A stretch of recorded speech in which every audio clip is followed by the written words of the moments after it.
बिस्मिल्लाहिर्रहमानिर्रहीम। अस्सलाम वालेकुम students, welcome to Nustify. Advance maths का लेक्चर 17 जो है ये देखने लगे हैं। क्वाड्रेटिक इक्वेशन, जिसको इन शॉर्ट Q.E भी हम कह सकते हैं। ये एक ऐसी इक्वेशन होती है जिसमें वेरिएबल की हाईएस्ट पावर 2 होती है। x की यानी पावर अगर 2 है और वो भी हाईएस्ट पावर अगर 2 है तो हम उसको क्वाड्रेटिक इक्वेशन बोलते हैं। इसमें एक्स स्क्वायर के साथ वाला ये जो a है इसकी कुछ कंडीशन है, ये कभी ज़ीरो की इक्वल नहीं होता और a, b, c ये तीनों कांस्टेंट वैल्यूज़ हैं और बिलोंग करती हैं सेट ऑफ रियल नंबर्स को। एक एग्जांपल ले रहे हैं 2x² + 3x + 1 = 0 वाली। ये आपके पास एक क्वाड्रेटिक इक्वेशन है क्योंकि इसमें x की हाईएस्ट पावर 2 आ रही है। हम इसको सेकंड डिग्री इक्वेशन भी कहते हैं। डिग्री वैसे कहा करते हैं वेरिएबल की हाईएस्ट पावर को। इस केस में वेरिएबल की x की हाईएस्ट पावर 2 है तो हम इसको बोलेंगे ये सेकंड डिग्री इक्वेशन भी है। अब इसके कुछ केसेस हैं। ax² + bx + c = 0 quadratic equation है। अगर आप इसमें a की जगह 0 पुट कर दें तो आपकी इक्वेशन कुछ यूँ बनेगी 0x² + bx + c = 0। 0x² ये सारा क्या हो जाएगा, 0 हो जाएगा। बाकी क्या बचेगा, bx + c = 0, यानी x² वाली टर्म यहाँ से ख़त्म हो जाएगी। अगर क्वाड्रेटिक इक्वेशन में x² वाली टर्म ख़त्म हो जाए तो अब आपके पास ये जो इक्वेशन बनेगी इसका नाम है लीनियर इक्वेशन। लीनियर मीन वहाँ x की जो पावर है ओनली हाईएस्ट 1 आ रही है।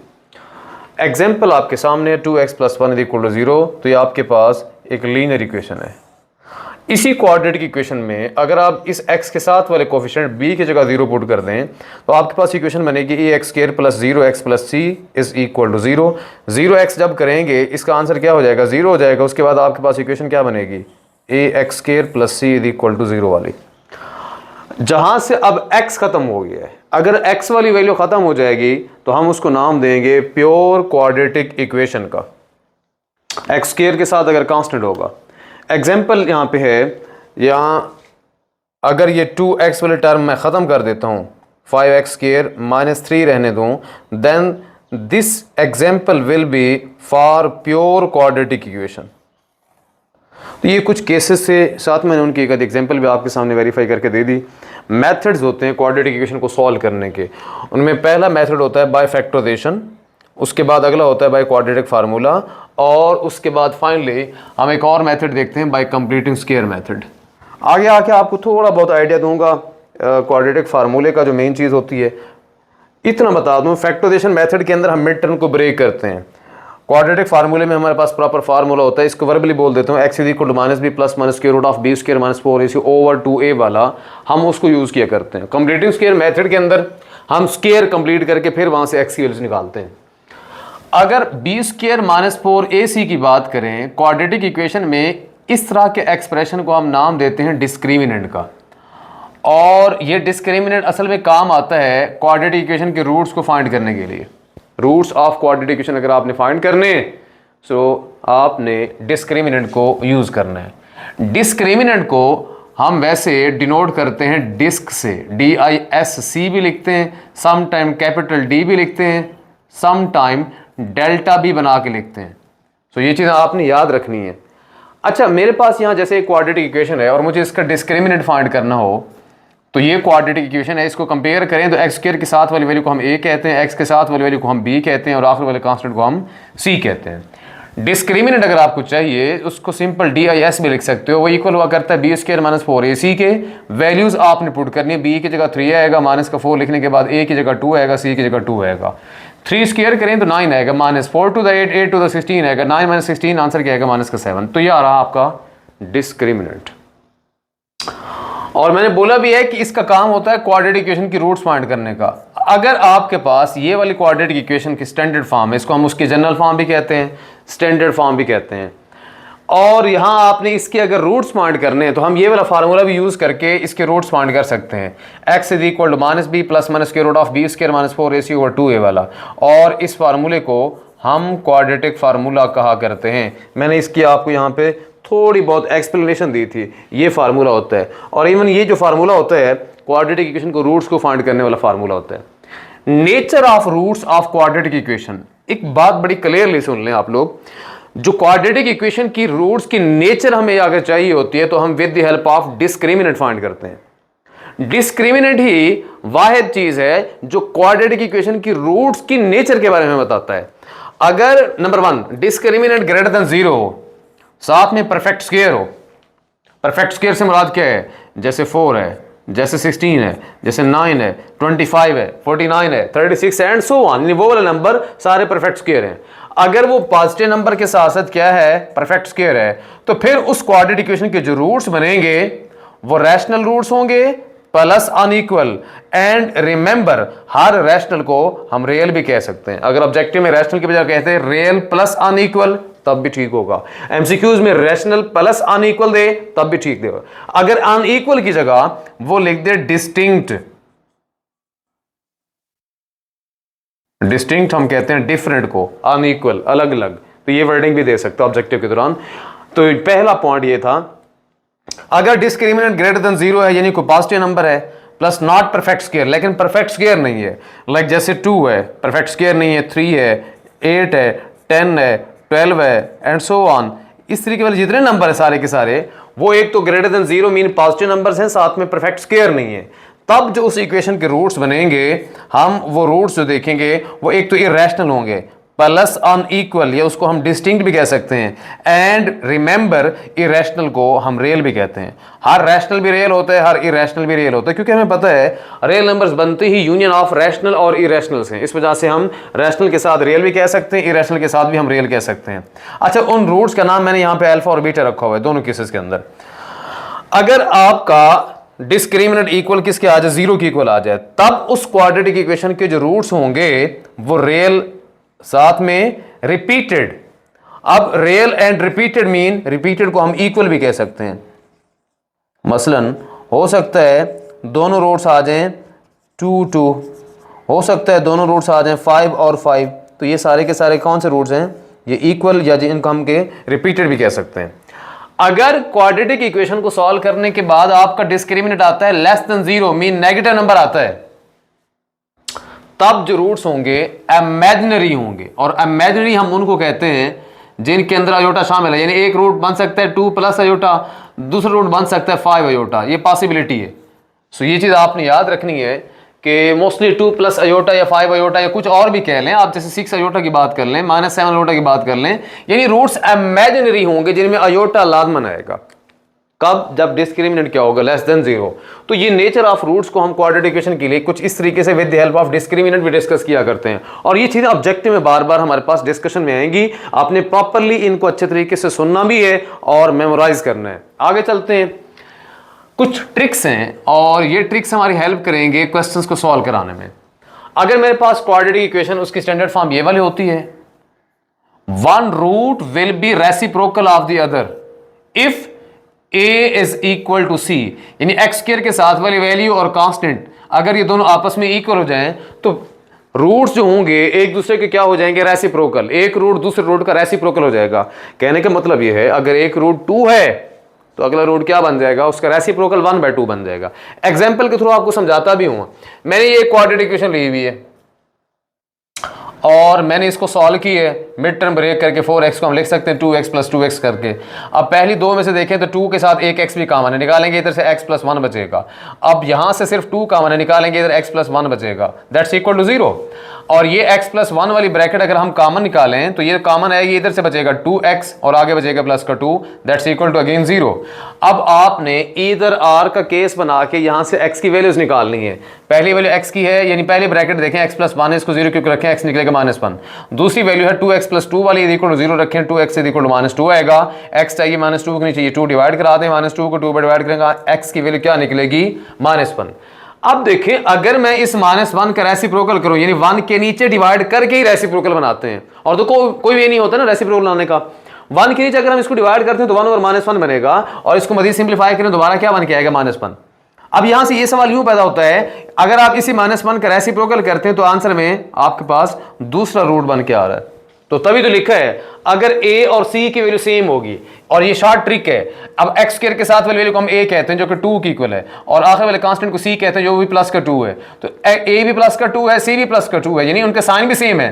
तो फिर अगर a और c की वैल्यू सेम होंगी तो एक रूट दूसरे रूट का क्या बन के आएगा, रेसिप्रोकल। ये शॉर्ट ट्रिक है, और हम एमसीक्यूज में जब प्रैक्टिस एमसीक्यूज में जाएंगे तो लाजमी इनको डिस्कस करेंगे। One root is 0 if constant c is equal to क्या हो, 0 हो। अगर कांस्टेंट ही 0 हो, कांस्टेंट 0 मीन कांस्टेंट हो ही ना, तो फिर एक रूट लाजमन उस क्वाड्रेटिक इक्वेशन का क्या आएगा, 0 आएगा। एग्जांपल के थ्रू देख लें, जैसे ये मेरे पास क्वाड्रेटिक इक्वेशन है और मैंने ऐसी क्वाड्रेटिक इक्वेशन ली है जिसमें कांस्टेंट होने का नाम ही नहीं है, 0 मीन कांस्टेंट है ही नहीं। अगर इसको सॉल्व करते हैं, यहां से x निकालें कॉमन, इधर 2x + 1 बचेगा इज इक्वल टू 0 आएगा। और इस केस में इधर r का केस लगाता हूं तो एक x की वैल्यू 0 बनेगी, और दूसरी वैल्यू अगर आपने यहां से निकालनी है 2x + 1 वाली, दैट्स इक्वल टू 0, तो 2x इज इक्वल टू -1 और x की वैल्यू क्या आएगी, -1/2 आएगा। अब यहां से ये कहने का मतलब ये है कि एक रूट तो 0 आएगा, सॉल्व करते हैं तो x जाहिर है 0 आया ना, तो ये कंफर्म है। जब भी कांस्टेंट किसी क्वाड्रेटिक इक्वेशन के अंदर नहीं होगा, रिमेंबर उसका एक रूट 0 आएगा। तीसरा पॉइंट है roots are equal in magnitude but opposite in sign if b is equal to 0। अगर x के साथ वाला कोफिशिएंट क्या आ जाए, 0 आ जाए। अब इट मींस, इसका मतलब यह है कि x अगर खत्म हो जाए तो फिर जो रूट्स बनेंगे एक तो वो इक्वल होंगे मैग्नीट्यूड में, लेकिन अपोजिट किसके अंदर होंगे, साइन के अंदर। साइन उनका अपोजिट होगा। एग्जांपल के थ्रू इसको वेरीफाई करते हैं। देखिए यहां से b 0 मीन आपने x की वैल्यू खत्म करनी है, तो 2x² + 2 = 0 है। 2x² रहने दें, प्लस का 2 इधर आके देखिए -2 बनेगा। x² अगर चाहिए 2 मल्टीप्लाई इसके नीचे आके डिवाइड हो जाएगा, x² निकालना है तो -2 के नीचे 2 है, 2 को 2 पर डिवाइड करेंगे आंसर -1 आएगा। So x will be equal to square root लेने के बाद plus minus square root of -1, और x इस केस में इक्वल किसके है, प्लस माइनस योटा के। देखिए एक रूट प्लस का योटा है, दूसरा रूट माइनस का योटा है। आप चेक करें दोनों की मैग्नीट्यूड सेम है, यानी ये अयोटा है तो ये भी अयोटा है, लेकिन साइन का फर्क आ रहा है, ये प्लस का है और ये माइनस का है। यही समझा रहा था कि अगर क्वाड्रेटिक इक्वेशन के अंदर b 0 हो जाए तो फिर रूट्स जो बनेंगे वो क्या होंगे, एक दूसरे के मैग्नीट्यूड के अंदर तो इक्वल होंगे, लेकिन साइंस उनके क्या होंगे, अपोजिट होंगे। Both roots are 0 if b c is equal to 0। Constant भी 0 हो जाए, x के साथ वाली वैल्यू भी 0 हो जाए, तो दोनों रूट्स क्या हो जाएंगे, 0 हो जाएंगे। एग्जांपल से वेरीफाई कर रहे हैं। जैसे आपके पास ये क्वाड्रेटिक इक्वेशन है, इसमें ना b है ना c है, 0 मीन ना b हो ना c हो, और इसको सॉल्व करते हैं 4 यहां मल्टीप्लाई इधर आके डिवाइड हो जाएगा, 0 और समथिंग आंसर 0 होता है। अगर ये स्क्वायर खत्म करना है, इसका मतलब ये है कि आपके पास दो वैल्यूज आएंगी लेकिन रिपीटेड, 0 एंड 0। यही तो समझा रहा हूं कि both roots will be 0। Roots are positive if discriminant greater than 0। इससे पहले मैं आपको यहां एक और बात समझा दूं, क्वाड्रेटिक इक्वेशन के मैक्सिमम 2 रूट्स पॉसिबल होते हैं। रिमेंबर, अगर इक्वेशन के अंदर वेरिएबल की हाईएस्ट पावर 2 है तो उसके पॉसिबल रूट्स भी 2 होंगे। अब यहां पे खड़े खड़े मैंने आपको यह समझाया कि इस इक्वेशन में x की हाईएस्ट पावर कितना है, वो 2 है, तो इसके पॉसिबल वैल्यूज भी कितने आएंगी, 2 आएंगी। तभी मैंने 0 को 2 दफा करके लिखा हुआ है, 0, 0 बना के। Roots are positive if discriminant greater than 0। Okay, अगर डिस्क्रिमिनेंट ग्रेटर देन 0 होगा तो रूट्स क्या हो जाएंगे, positive. a and c are of same sign and b is of opposite sign। अच्छा, रूट्स भी पॉजिटिव है। अगर डिस्क्रिमिनेंट ग्रेटर देन 0 हो यानी पॉजिटिव नंबर हो, और ये कंडीशन नहीं है परफेक्ट स्क्वायर हो या नॉट परफेक्ट स्क्वायर हो, होना पॉजिटिव चाहिए। साथ में जो x स्क्वायर के साथ वाला नंबर है और कांस्टेंट c है, ये इनका साइन भी सेम हो, और जो b है वो क्या होना चाहिए, उसका साइन अपोजिट होना चाहिए इन दोनों से। अब एग्जांपल के थ्रू वेरीफाई करते हैं, कहते हैं रूट्स फिर पॉजिटिव बनेंगे, बस इसका मतलब ये समझा रहा है वो। x² - 5x + 6 = 0 है। देखें ना, यहां a 1 है और c के 6 है। a and c are of same sign, a का साइन पॉजिटिव, c की वैल्यू का साइन पॉजिटिव, दोनों का साइन क्या आएगा, सेम साइन आ गया, मीन पॉजिटिव है। b is of opposite sign, b को चेक करें, -5 की इक्वल है, उसका साइन क्या है, opposite. So roots are positive. Check करते हैं, डिस्क्रिमिनेंट इज इक्वल टू, ये है b² - 4ac, और इसका डिस्क्रिमिनेंट चेक कर रहे हैं तो ये b का स्क्वायर -5 का स्क्वायर बनेगा, -4 साथ a देन c लिखें, a की जगह आएगा 1, c लिखें तो इसकी जगह 6 आएगा। सो -5 का स्क्वायर 25 बनेगा, -4 × 4 4 6 24 आएगा, 25 में से 24 निकाले, इसका आंसर आएगा 1 ग्रेटर देन 0। अब देखिए roots are positive if discriminant greater than 0। अब हमने इसका डिस्क्रिमिनेंट निकाला, वो क्या है, ग्रेटर देन 0 आ रहा है। अब इसके रूट्स पॉजिटिव होंगे। आए फिर इस इक्वेशन को सॉल्व करते हैं। मैं थोड़ा सा इस साइड पर एडजस्ट करूंगा। X square minus 5x plus 6 वाली इक्वेशन है, मिड टर्म इसके हम ब्रेक कर सकते हैं, माइनस का 3x माइनस का 2x बना के प्लस 6 इज इक्वल टू 0। देखिए फर्स्ट टू में क्या कॉमन है, एक x कॉमन है, निकालें अगर एक x कॉमन तो x माइनस 3 बनेगा। लास्ट टू में से क्या कॉमन है, माइनस का 2 कॉमन है, तो यहाँ से x बचेगा, माइनस प्लस माइनस हो जाएगा, 6 को 2 पर डिवाइड करोगे 3 आएगा, दैट्स इक्वल टू 0। तो x माइनस 3 वाली ब्रैकेट अगर हम कॉमन निकालें तो ये है कि कॉमन इधर से रहेगा x, अगर ये सारी ब्रैकेट कॉमन इधर से बचेगा माइनस का 2, दैट्स इक्वल टू 0। अब ये दो ब्रैकेट्स मल्टीप्लाई होकर रिजल्ट इक्वल टू 0 दे रही हैं, तो हम ये दो केसेस बनाते हैं ईदर आर लगा के। जब दो ब्रैकेट्स इक्वल टू 0 हों, इसका मतलब ये होता है कि या तो ये वाली ब्रैकेट 0 थी जिसको इससे मल्टीप्लाई कराने के बाद सारा कुछ इक्वल किसके आगे 0 के, या फिर ये वाली ब्रैकेट 0 थी जिसको पहले ब्रैकेट से मल्टीप्लाई कराने के बाद सारा आंसर इक्वल टू किसके आगे 0 के आ गया। मीन यहां पे एम्बिग्युइटी केसेस डिस्कस किए जा रहे हैं, हमें डाउट है, अनसर्टेनिटी है इस बात के कहने में क्या ये 0 है या ये 0 है, तो फिर हम ईदर आर लगाते हैं। एनीवे अब यहां पे x माइनस 3 0 के इक्वल रखें, x माइनस 2 0 के इक्वल रखें, तो यहां से x क्या निकलेगा 3 निकलेगा। ओके एक x की वैल्यू यहां आई और यहां से x क्या निकलेगा 2 निकलेगा। आपके सामने है x भी पॉजिटिव, ये वाला x भी पॉजिटिव, तो रूट्स आर पॉजिटिव, वेरीफाइड है ये बात। सो ये चीजें जो मैंने आपको अब यहां पे समझाई है, हर ट्रिक साथ में उसके रेलिवेंट एग्जांपल, ताकि आपको क्लियर होता जाए। आगे चलते हैं, मींस ये सारे ट्रिक्स वेरीफाइड हैं। अगर वो कहते हैं roots are opposite sign, roots क्या हो जाएंगे अपोजिट साइन के साथ, कब, if a and c are of opposite sign, यानी अगर x स्क्वायर के साथ वाली वैल्यू और कांस्टेंट c इन दोनों का साइन क्या हो जाए अपोजिट साइन हो जाए, तो रूट्स का साइन भी क्या हो जाएगा अपोजिट, यानी एक पॉजिटिव एक नेगेटिव होगा, और ये वेरीफाइड है। इसके एग्जांपल आप चाहें तो खुद से लेके वेरीफाई कर सकते हैं। हम नेक्स्ट की तरफ चलते हैं। रूट्स आर नेगेटिव यानी लेस देन 0, नेगेटिव मीन -2 -3 हो सकते हैं। इफ डिस्क्रिमिनेंट ग्रेटर देन 0, साथ में एक और कंडीशन भी है, a and b and relevant c are of same sign, अगर तीनों के साइन सेम हो कांस्टेंट्स के a b c के, और डिस्क्रिमिनेंट भी क्या हो जाए ग्रेटर देन 0 हो जाए, तो फिर रूट्स क्या हो जाएंगे नेगेटिव हो जाएंगे। और ये शॉर्ट ट्रिक्स हैं, याद रखने इनके रेलिवेंट हम एमसीक्यूज भी करने हैं, और ये ऑब्जेक्टिव में बात आपने इस तरीके से याद भी करनी है, चाहे तो इसको वेरीफाई कर सकते हैं एग्जांपल लेके। नंबर 8, अगर तीनों कांस्टेंट का सम इक्वल टू 0 तो फिर 1 and c over a are roots of ax square plus bx plus c equal to 0। अब आपको मैं यहां ये वाला रिजल्ट वेरीफाई करके दे रहा हूं, मसलन तीनों कांस्टेंट का सम 0। हम एक एग्जांपल लेते हैं, मैं इसको थोड़ा रेज करके यहां समझा रहा हूं। अगर एक एग्जांपल लें, लाइक मैं कहता हूं कि x स्क्वायर है और यहां पे माइनस का x है, चलें x स्क्वायर माइनस x और उसके बाद यहां लिखें, चलिए इसको 2 कर लेते हैं और इसको हम -1 कर देते हैं इक्वल टू 0। अब देखें x स्क्वायर के साथ वाला कांस्टेंट क्या 2 है, x के साथ वाला कांस्टेंट क्या -1 है, और लास्ट वाला कांस्टेंट क्या वो ऑलरेडी -1 है। इनको सिंप्लीफाई करें तो 2 माइनस ये क्या बनेगा माइनस का 2, और 2 - 2 करने से आंसर क्या आएगा 0 आएगा। मींस अगर मैं इन तीनों कांस्टेंट का सम कर रहा हूं तो आंसर क्या आ रहा है 0 आ रहा है। ये हमें ट्रिक क्या समझा रहा है कि अगर तीनों कांस्टेंट का सम 0 हो तो फिर जो रूट्स बनेंगे उनमें पहला रूट 1 बनेगा, अगला रूट बनेगा c ओवर a करने से। c मीन 2 है, सॉरी -1 है, a मीन 2 है, यानी -1/2 बनेगा।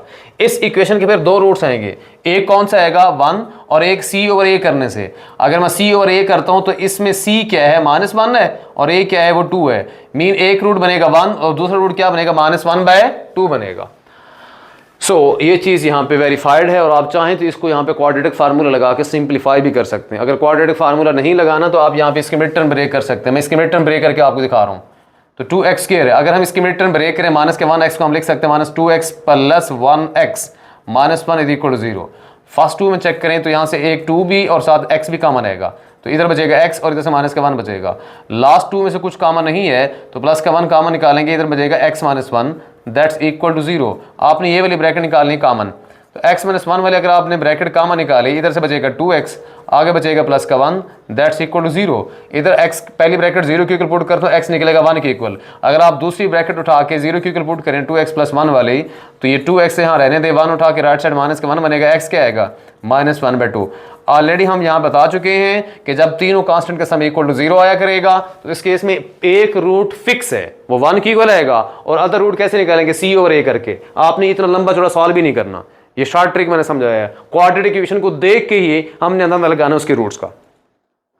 अगर a - b plus c equal to 0 आ जाए, यानी ए प्लस का है, सी प्लस का है, लेकिन बी नेगेटिव है। अगर तीनों को ऐड करते हैं और उनका आंसर क्या आ जाए, 0 आ जाए, लेकिन तीनों को ऐड इस तरीके से करना है कि बी को माइनस करना पड़ेगा, ये बात जरूरी है।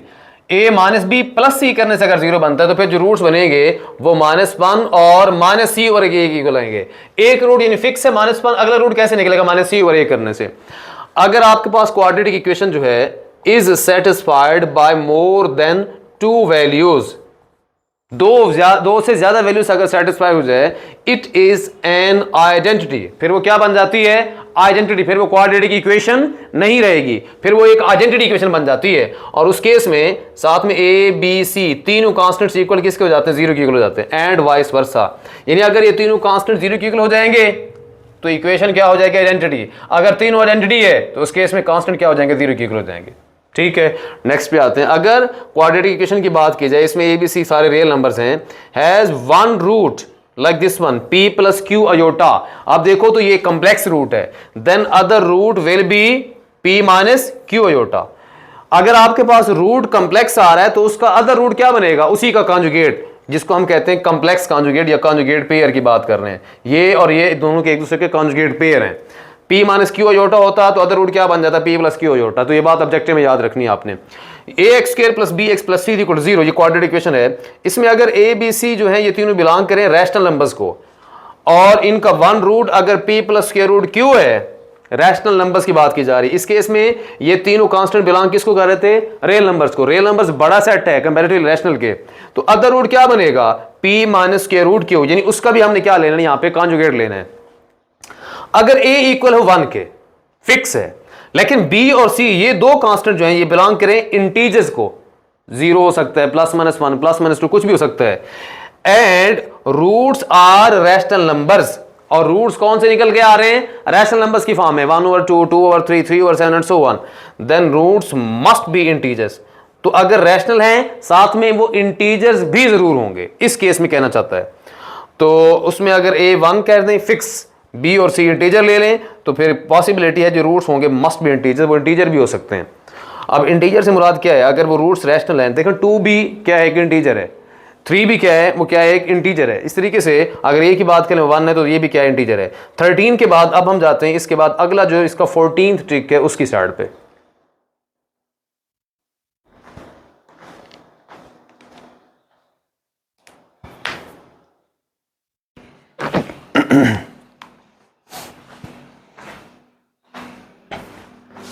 जी, इसका 14th जो है वो ट्रिक है कि if sum of roots of this quadratic equation is equal to sum of their reciprocals. अब आपको पहले ये लाइन समझानी है कि जो रूट्स का सम है इस क्वाड्रेटिक इक्वेशन का, अगर वो इक्वल आ जाए उनके रेसिप्रोकल के सम के। लाइक एग्जांपल थोड़ी सी आपको समझा रहा हूँ। मान लें कि जैसे दो रूट्स हैं और दोनों 1 हैं, यहाँ ये कंडीशन नहीं है कि वो रूट्स आपस में इक्वल हैं या फिर डिस्टिंक्ट हैं। अगर हम उनकी इक्वल लेते हैं, उनके रूट्स का जो सम है वो इक्वल किसके आ जाए, अगर उनके रूट्स के रेसिप्रोकल के सम के। अब 1 का रेसिप्रोकल तो 1 रहेगा, प्लस अगले रूट्स का रेसिप्रोकल भी 1 रहेगा, तो इनका सम और उनके रेसिप्रोकल का सम क्या आ गया अगर यहाँ पे इक्वल आ जाए। फिर हमें ये बताता है कि a b square, b c square and c a square, इस तरीके वाली जो वैल्यूज बनेंगी वो सारी की सारी आर इन अरिथमेटिक प्रोग्रेशन, वो चली जाएंगी अरिथमेटिक प्रोग्रेशन में। या फिर अगर इस रेशियो को चेक कर लें, सी और बी को, बी और ए को, या ए और सी को, तो ये तीनों रेशियोज भी ये अगर हम डिस्कस की जाए तो ये चली जाएंगी हार्मोनिक प्रोग्रेशन के अंदर। ऑब्जेक्टिव का बड़ा मेन पॉइंट है ये। अब इसके बाद अब ये टॉपिक क्लोज करके आगे हम चलने लगे हैं सम एंड प्रोडक्ट ऑफ रूट्स पे, कि रूट्स अगर हमारे पास हों तो उनका सम कैसे किया जाता है और उनका प्रोडक्ट हम कैसे करते हैं। अगर आप लेट करें कि अल्फा बीटा ये दो रूट्स हैं इस क्वाड्रेटिक इक्वेशन के, कि दो ही रूट्स इसके क्यों लिए जा रहे हैं, क्योंकि इसके पॉसिबल ही दो रूट्स हो सकते हैं। इसमें x की मैक्सिमम पावर 2 है, अगर किसी इक्वेशन में x की मैक्सिमम पावर 3 आ जाए तो उसके 3 पॉसिबल रूट्स होंगे। जितनी पावर होती है उतने उसके रूट्स पॉसिबल होते हैं। उसके रूट्स का सम और प्रोडक्ट की बात करनी पड़ रही है, तो इनके रूट्स का सम करें तो अल्फा प्लस बीटा बनेगा, और रूट्स का सम निकालने का फार्मूला होता है -b/a के इक्वल। रूट्स का प्रोडक्ट निकालने का फार्मूला होता है c/a के इक्वल। सम करेंगे तो अल्फा प्लस बीटा कर देंगे, प्रोडक्ट करेंगे तो अल्फा बीटा कर देंगे। उसके बाद ये बड़ा इंपॉर्टेंट कंसेप्ट है, अगर आपके पास यहां पे तो ये है कि इक्वेशन गिवन है तो उसमें से रूट्स का सम और प्रोडक्ट निकालते हैं। ये वाला जो अगला टॉपिक है इसमें ये होता है कि अगर आपके पास रूट्स गिवन है, गिवन रूट्स हैं, तो आपने क्या करना है, क्वाड्रेटिक इक्वेशन बनानी है। फॉर्मेशन ऑफ इक्वेशन, रूट्स जब गिवन हो और आपको क्वाड्रेटिक इक्वेशन बनानी पड़े तो फिर हम क्या काम करते हैं या फिर कौन सा फार्मूला लगाते हैं। अब मान लें मेरे पास दो रूट्स गिवन है, एक अल्फा और बीटा। अगर मैं इन्हीं रूट्स की हेल्प से क्वाड्रेटिक इक्वेशन बनाऊंगा तो उससे पहले आपने इन रूट्स का सम भी कर लेना है, जिसको हम अल्फा प्लस बीटा मानेंगे, उस सम को हम एस भी लिख सकते हैं, और इन्हीं रूट्स का प्रोडक्ट भी कर लेना है, यानी अल्फा बीटा करके, जिसको हम पी भी कह सकते हैं। रूट्स का सम और प्रोडक्ट करने के बाद जो इक्वेशन हमने बनानी होगी तो उसकी जेनेरिक फॉर्म ये वाली होती है, x square minus s x plus p is equal to 0 वाली। इधर इस केस में s की जगह हमने जो रूट्स का सम निकाला होगा, रूट्स गिवन होंगे, उनका जो सम निकाला होगा वो पुट करेंगे, और इस p की जगह जो रूट्स गिवन होंगे उनका प्रोडक्ट निकाला होगा वो पुट करेंगे। वैल्यूज पुट करके सिंपलीफाई करेंगे, आपके पास एक और क्वाड्रेटिक इक्वेशन जनरेट हो जाएगी। नोट की तरफ जाते हैं। Quadratic equation with all odd integer coefficients, यानी जितने भी सारे के सारे कोफिशिएंट्स की बात कर लें, एक्स स्क्वायर के साथ वाली वैल्यू और एक्स के साथ वाली वैल्यू, अगर वो सारे नंबर क्या आ जाए, ऑड इंटीजर आ जाए, कहते हैं quadratic equation with odd integers can not have rational roots, फिर उसका कोई भी रैशनल रूट पॉसिबल नहीं होगा। मसलन इसकी एग्जांपल देख लें, अगर आपके पास यूं आ जाए x square plus 3x plus 4 is equal to 0। अब चेक करें सारे कोफिशिएंट्स जो हैं, अब एक्स स्क्वायर के साथ वाला कोफिशिएंट, एक्स के साथ वाला कोफिशिएंट, ये तो कांस्टेंट है। कोफिशिएंट हम उस वैल्यू को कहते हैं जो वेरिएबल के साथ मल्टीप्लाई होती है।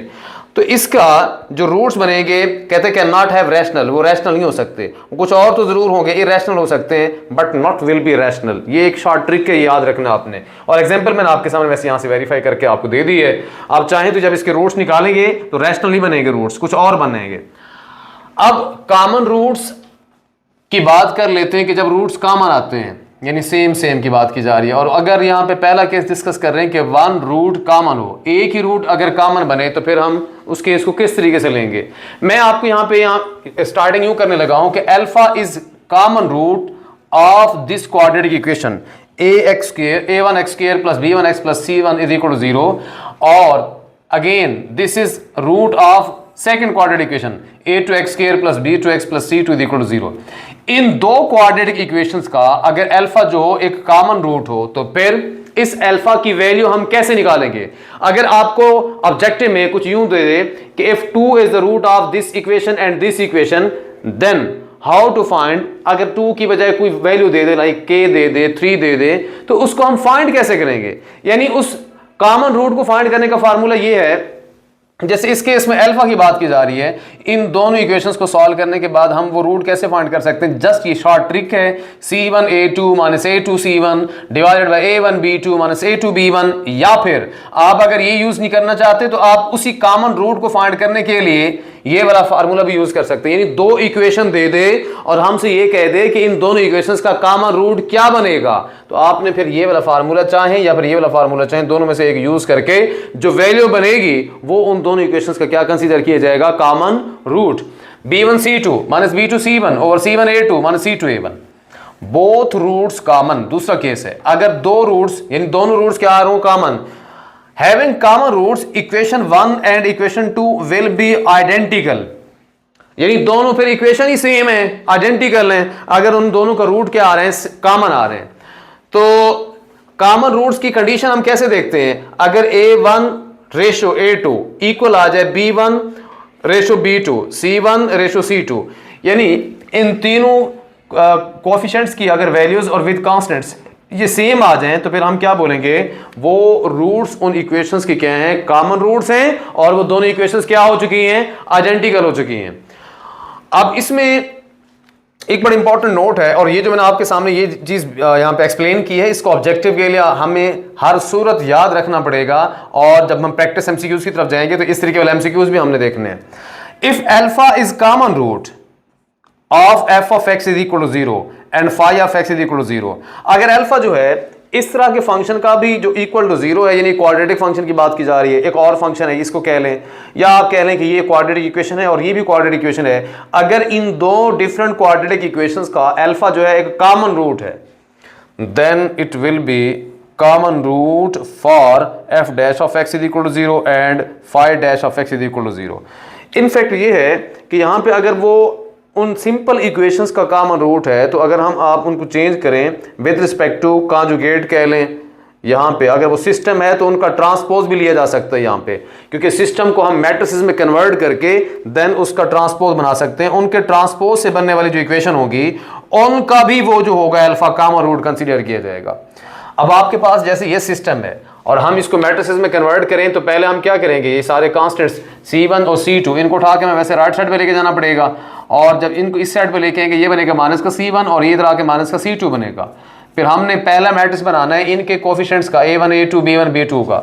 लाइक जैसे ये कुछ यूं बनेगा A1 A2 और B1 B2, इसकी बात की जा रही। जब आप इसका ट्रांसपोज लेंगे तो ये बन जाएगा फिर A1 B2 और आगे बनेगा A2 B2, तो ये इसका बनेगा ट्रांसपोज। कहने का मतलब ये है कि अगर अल्फा जो है इन ओरिजिनल इक्वेशन का कॉमन रूट बनता है phi of f of x is equal to 0, phi of x is equal to 0 वाली का, तो फिर उन इक्वेशंस को सिस्टमैटिकली ऑफ मैट्रिसेस उनमें कन्वर्ट करके जब उनके ट्रांसपोज लेंगे तब भी वो अल्फा उनके ट्रांसपोज का क्या कंसीडर किया जाएगा, एक कॉमन रूट कंसीडर किया जाएगा।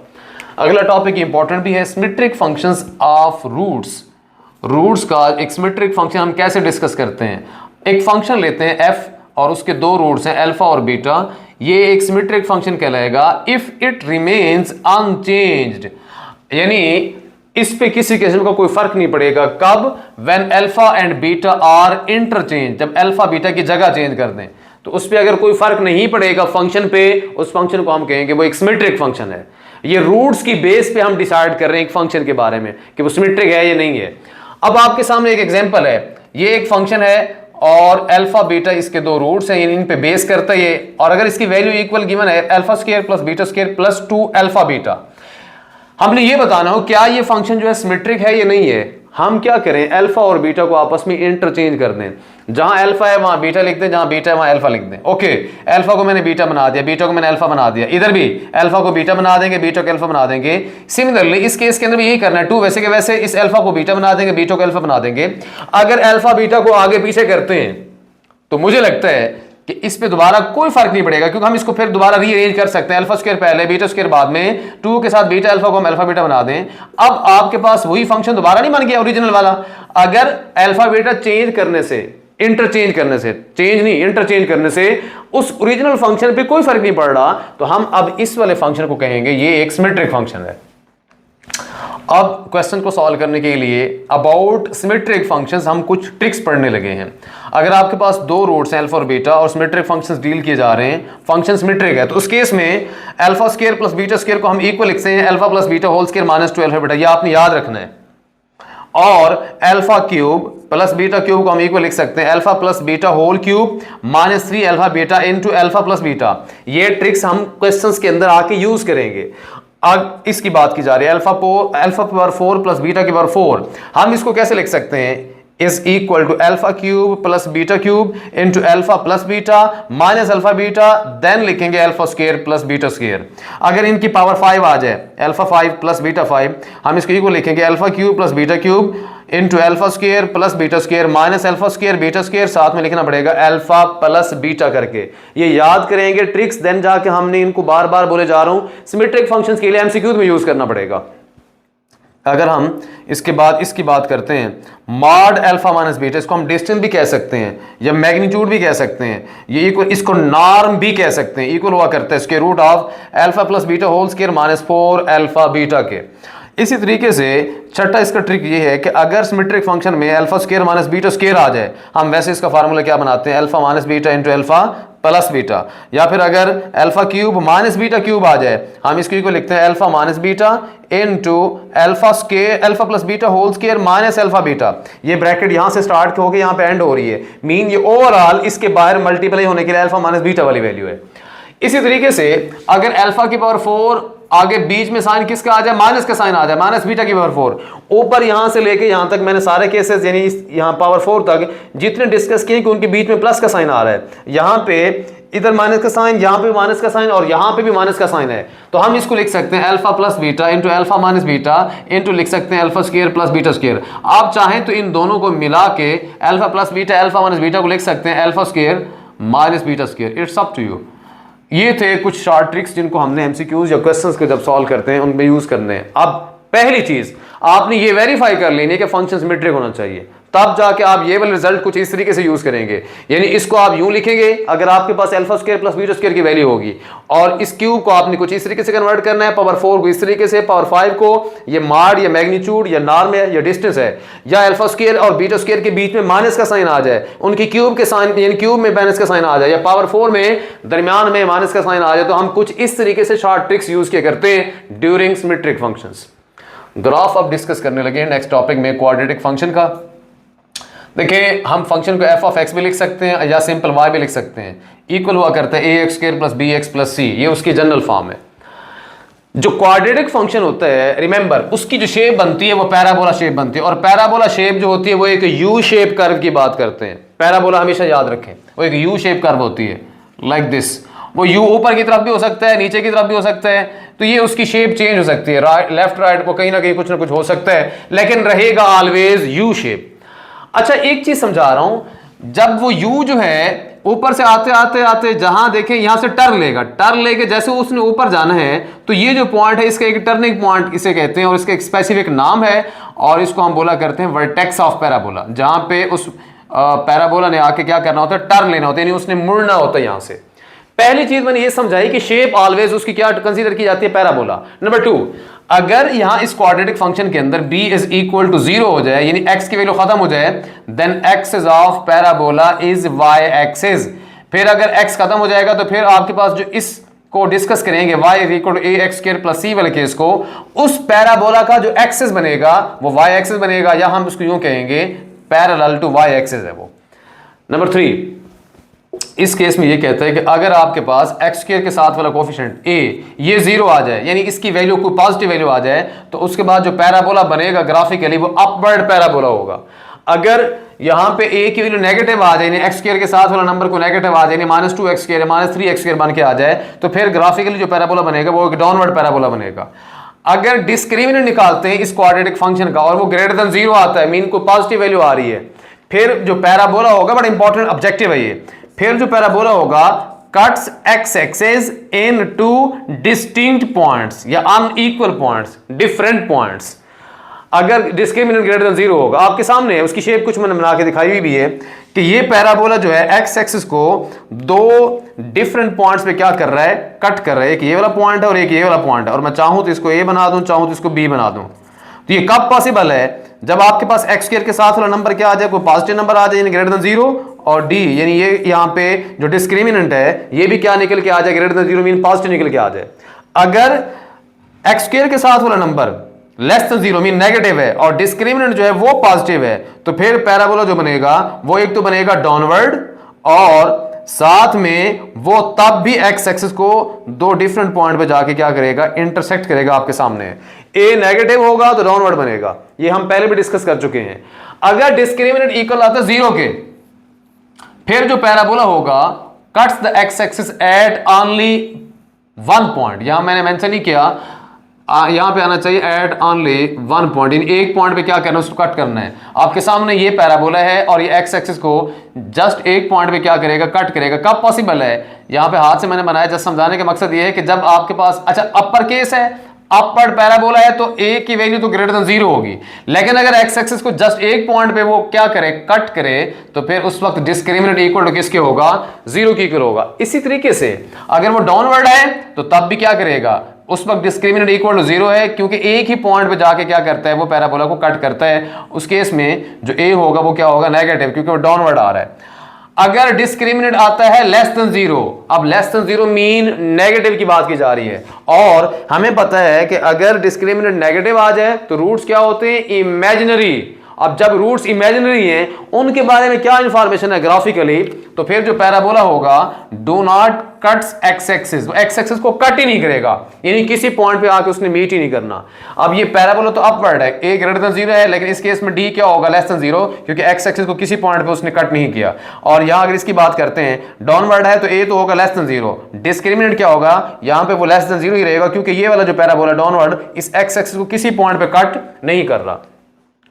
हम ना क्वाड्रेटिक फंक्शन की ग्रेटेस्ट और लीस्ट वैल्यूज को चेक करते हैं। अब ग्रेटेस्ट और लीस्ट वैल्यूज का मतलब क्या है, इनफैक्ट ये जो ग्रेटेस्ट और लीस्ट वैल्यूज हैं उसका जो वर्टेक्स होता है उसके हिसाब से हम इसको डिस्कस करते हैं। लाइक जैसे ये अपवर्ड पैराबोला है, अब इस वक्त जो है अगर देखा जाए तो ये मिनिमम इस पॉइंट पे है, ये वाला पैराबोला। अगर हम इसकी बात करते हैं डाउनवर्ड पैराबोला की, तो मैं इसको बोल सकता हूं कि मैक्सिमम जो ग्रेटेस्ट पॉइंट होगा उसका ये होगा, ज्यादा से ज्यादा ऊपर वो इस पॉइंट पे है, उसके बाद वो नीचे ही मूव कर रहा है। अगर आप इसकी बात करते हैं तो बिल्कुल अगर देखा जाए नीचे से नीचे सिर्फ इस पॉइंट पे आ सकता है, उसके बाद वरना ये ऊपर ही चलता जा रहा है। तो हम जो ग्रेटेस्ट और लोवेस्ट वैल्यूज चेक करते हैं क्वाड्रेटिक फंक्शन की ग्राफिकली, इनफैक्ट वो अबाउट उसका वर्टेक्स चेक करते हैं। और मैं यहां पे एक्सप्लेन करने लगा हूं, अगर मेरे पास जैसे ये यहां पे क्वाड्रेटिक फंक्शन है y = ax² + bx + c, इसमें अगर पहला पॉइंट ये है, यहां मैं पॉइंट बना के आपको समझा रहा हूं कि ग्रेटर देन a0 आ जाए, यानी x² के साथ वाली वैल्यू क्या आ जाए, पॉजिटिव आ जाए, तो फिर जो क्वाड्रेटिक फंक्शन होगा no greatest value but have least value. सीधी सी बात है, अगर a ग्रेटर देन 0 है तो ये वाला केस बनता है। और इसमें मैंने क्या समझाया है कि इस वक्त ये जो आपके पास पैराबोला होता है वो अपनी बिल्कुल लीस्ट वैल्यू पे मौजूद होता है, उसके बाद वो ऊपर ही मूव करता है। No greatest value but have least value, यानी ये इनफैक्ट अबाउट वर्टेक्स बात की जा रही है। और उस केस में हम x को पुट क्या करते हैं, (b/2a) और उसकी जो वैल्यू हम फाइंड करते हैं ये चीज यूज करने के बाद 4ac - b² / 4a, यानी इनफैक्ट इसकी यहां पे मतलब ये है 4ac - b² / 4a का कि यहां पे ये y की वैल्यू है, और आप इसी को मजीद यूं भी कह सकते हैं 4ac - b² / 4a। अगर आप इसको मजीद सिंप्लीफाई करें, यानी 4a दोनों के नीचे अलग अलग डिवाइड करा दें, तो ये बनेगा 4ac / 4a माइनस ये आएगा b² / 4a। अगर अलग अलग डिवाइड कराऊं तो 4a से 4a हो जाएगा कैंसिल, y इक्वल आएगा c के, तो ये बनेगा c - b² / 4a। तो ये रहा आपके पास वर्टेक्स का दूसरा कोऑर्डिनेट। और एक चीज बताता चलूं, क्वाड्रेटिक फंक्शन के अंदर जब ये पैराबोलिक जो कर्व होती है यहां से टर्न लेती है उसको हम वर्टेक्स कहते हैं, और अमूमन हम वर्टेक्स के कोऑर्डिनेट्स को फाइंड करते हैं h, k बना के, यानी पहली उसकी वैल्यू h होती है, दूसरी वैल्यू k होती है। एंड वेरी क्लियरली हम h को x भी कहते हैं और k को हम y भी कहते हैं। इस वजह से मैं यहाँ पे x को फाइंड करने का या वर्टेक्स का पहला कोऑर्डिनेट फाइंड करने की बात करूं तो x उसकी हम फार्मूला बनाते हैं, इक्वल होता है -b/2a के इक्वल। और दूसरा जो कोऑर्डिनेट k होता है जिसको हम y कहते हैं, उसका फार्मूला होता है 4ac - b² / 4a। या फिर अगर आप चाहें तो ये वाला फार्मूला भी याद कर सकते हैं, क्योंकि मैंने आपके सामने इसी को सिंप्लीफाई किया, तब y की वैल्यू क्या बनती है, c - b² / 4a। आप चाहें तो इस x की वैल्यू को h भी कह सकते हैं, यानी इज इक्वल टू ये h है वर्टेक्स का पहला कोऑर्डिनेट, और इस y की वैल्यू को हम k भी कह सकते हैं जो कि वर्टेक्स का दूसरा कोऑर्डिनेट है। तो आपके सामने वर्टेक्स के कोऑर्डिनेट्स को अगर फाइंड भी करना पड़े तो आप फार्मूला यूज कर सकते हैं। लेकिन इन फार्मूलाज के अंदर मेन दो चीजें हैं, बल्कि तीन चीजें हैं। आपके पास b भी चाहिए, a भी चाहिए, और यहां साथ साथ c भी चाहिए। तो हम क्वाड्रेटिक फंक्शन जो भी गिवन होगा पहले उसको उसकी जेनेरिक फॉर्म से कंपेयर करने के बाद a निकालेंगे, b निकालेंगे, देन c निकालेंगे, फिर वहीं से जब a निकलेगा, b निकलेगा, c निकलेगा, वैल्यू रिप्लेस करके हम वर्टेक्स के कोऑर्डिनेट्स को इजीली फाइंड कर सकते हैं। अच्छा जी, अब आपके पास दूसरा पॉइंट, तो पहला पॉइंट था कि अगर a ग्रेटर देन 0 होगा तो quadratic function no greatest value but have least value. अब उसके कहने का मतलब यह है कि जो वर्टेक्स होगा वो अपनी लीस्ट वैल्यू पे पहुंचेगा। ओके, अगर यहां सेकंड पॉइंट की बात की जाए तो इस केस में यह है कि अगर आपके पास a आता है less than 0, a mean x² के साथ वाली वैल्यू को नेगेटिव आ जाए, -3x² -4x² बन के आ जाए, तो फिर जो क्वाड्रेटिक फंक्शन होगा उसकी कोई लीस्ट वैल्यू एग्जिस्ट नहीं करेगी, no least value, have greatest value like this one. अब यहां पे अगेन मैं बार बार जो बोले जा रहा हूं अबाउट वर्टेक्स कह रहा हूं, यानी यहां ये दोनों बातें वर्टेक्स के रेलिवेंट होती जा रही हैं, यानी ये भी वर्टेक्स की बात करता है, यहां भी वर्टेक्स की बात करता है। अगर a ग्रेटर देन 0 होगा, वर्टेक्स जो होगा अपनी लीस्ट वैल्यू पे पहुंचा हुआ होगा, यानी अपनी लोएस्ट प्लेस पे होगा। अगर यहां पे a लेस देन 0 होगा, यानी इस पॉइंट की बात कर रहे हैं, तो फिर जो वर्टेक्स होगा वो अपनी ग्रेटेस्ट वैल्यू रखेगा, यानी ग्रेटेस्ट पॉइंट पे होगा। अब यहां पे इस केस में ये ए जो है वो लेस देन 0 होगा। और मैं चाह रहा हूं कि अगर आपके पास कोई क्वाड्रेटिक फंक्शन हो और पूछ ले कि इसका वर्टेक्स बताओ, इसके कोऑर्डिनेट्स क्या होंगे, वो यहां पे आपको लिख के दोबारा दे रहा हूं। अब मेरे पास एक एग्जांपल है, लाइक मैं जैसे बोलता हूं कि मेरे पास यहां पे फंक्शन है y is equal to 2x square plus 3x and -4। ये मेरे पास फंक्शन है। ये फंक्शन दे के ये क्वाड्रेटिक फंक्शन है और कहे इसके वर्टेक्स के कोऑर्डिनेट्स बताओ क्या होंगे, तो आपने करना क्या है, हमने इसको सिंपल कंपेयर करना है इसके स्टैंडर्ड फॉर्म के साथ, y is equal to ax square plus bx plus c। अब इस केस में a अगर चेक करो x स्क्वायर के साथ वाली वैल्यू 2 बनती है, b चेक कर दूं वो 3 बनता है, c अगर चेक करता हूं -4 बनता है। मुझे अगर वर्टेक्स के कोऑर्डिनेट्स चाहिए होते हैं तो हम वर्टेक्स के कोऑर्डिनेट्स को h और k कहते हैं, और इसी तरीके से h को हम x भी कहते हैं और k को हम y भी कहते हैं। अगर मुझे h चाहिए तो मैंने आपको फार्मूला यहाँ पे समझाया हुआ है, उसकी वैल्यू इक्वल जो x की होती है वही यूज़ किया करते हैं, -b/2a। तो मैं यहाँ पे जस्ट वैल्यूज पुट करने लगा हूँ। -b मीन इस केस में b जो है वो इक्वल टू किसके है, 3 के, तो ये बनेगा -3, नीचे 2 इंटू a की जगह 2 रखें तो ये बनेगा -3 डिवाइडेड बाई 4। तो वर्टेक्स का पहला कोऑर्डिनेट हमें मिल गया -3/4 के इक्वल। अगर वर्टेक्स का मुझे दूसरा कोऑर्डिनेट चाहिए जिसको हम k कहते हैं, और k मीन एग्जैक्ट y की वैल्यू होती है, वो इक्वल इसके है 4ac - b स्क्वायर और 4ak, या अभी आपको मैंने सिंप्लीफाई करके दिया है, इसको हम यूं भी लिख सकते हैं c - b square over 4a के इक्वल। जस्ट आपने वैल्यूज पुट करनी है। c की वैल्यू क्या है, यहाँ पे -4 है, -b को स्क्वायर करना है, b की जगह यहाँ पे 3 है तो 3 का बना देंगे स्क्वायर, डिवाइडेड बाय क्या करना है, divided by just b square के नीचे है, c के नीचे नहीं है। 4 के साथ क्या आएगा, 2 आएगा। सिंप्लीफाई किया जाए तो ये -4 बनेगा, -3 का स्क्वायर 9 आएगा, 4 2 तो क्या आएगा 8। इस 8 को बना लेंगे एलसीएम, 8 डायरेक्ट यहाँ लिखें, इसको -4 से मल्टीप्लाई करें तो माइनस का 32 आएगा, -8 8 से कैंसिल 9 आएगा, -32 -9 करते हैं तो आंसर -41 आएगा डिवाइडेड बाई 8। तो फाइनली आपको k भी मिल गया। अब h मिला, k मिला, तो इनफैक्ट मुझे वर्टेक्स मिल गया। अब आपने इनकी वैल्यू रिप्लेस कर देनी है। जो h मिला है वो है -3/4, यहाँ लिखता हूँ -3/4। जो आपको k की वैल्यू मिली है वो है जी -41/8। ये था आपके पास किसी भी क्वाड्रेटिक फंक्शन को वर्टेक्स फाइंड करने का फार्मूला। होपफुली मैंने अब तक जितनी बातें आपको समझाई हैं सारी की सारी क्लियर होंगी। तब तक के लिए इतना ही, अपना ख्याल रखिएगा। अल्लाह हाफिज़।